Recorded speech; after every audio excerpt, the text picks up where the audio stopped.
Neurotransmission, classic, retrograde and volume. The classic neurotransmission begins with an electrical process by which the neurons send electrical impulses from one part of the cell to another part of the same cell via their axons. These electrical impulses in the first neuron is converted to chemical signal at the synapse in a process known as excitation-secretion coupling, the first stage of chemical transmission. This occurs predominantly but not exclusively in one direction.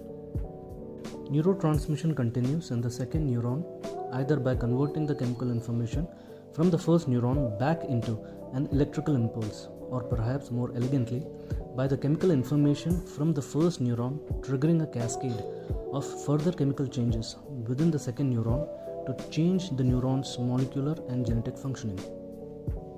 Postsynaptic neurons can also talk back to their presynaptic neurons. They can do this via retrograde neurotransmission. Chemicals produced specifically as retrograde neurotransmitters at some synapses include endocannabinoids, also known as the endogenous marijuana. Another one is the gaseous neurotransmitter nitric oxide. Some neurotransmission does not need a synapse at all and is called volume neurotransmission or non-synaptic diffusion neurotransmission. Chemical messengers sent by one neuron to another can spill over to sites distant to the synapse by diffusion. Thus, neurotransmission can occur at any compatible receptor within the diffusion radius of the neurotransmitter. Modifying volume neurotransmission may indeed be a major way in which several psychotropic drugs work.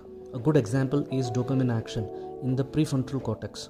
Here, there are very few DATs to terminate the action of dopamine. Dopamine is free to spill over from that synapse and diffuse to neighboring dopamine receptors to stimulate them, even though there are no synapses at these spillover sites. Another important example is at the sites of autoreceptors on monoamine neurons. At the somatodendritic end of the neuron are autoreceptors that inhibit the release of neurotransmitter from the axonal end of the neurons. There is no synapse here, but neurotransmitter leaked from the neuron upon its own receptors. The nature of a neuron's regulation by its somatodendritic autoreceptors is a subject of intense interest and is theoretically linked to the mechanism of action of many antidepressants.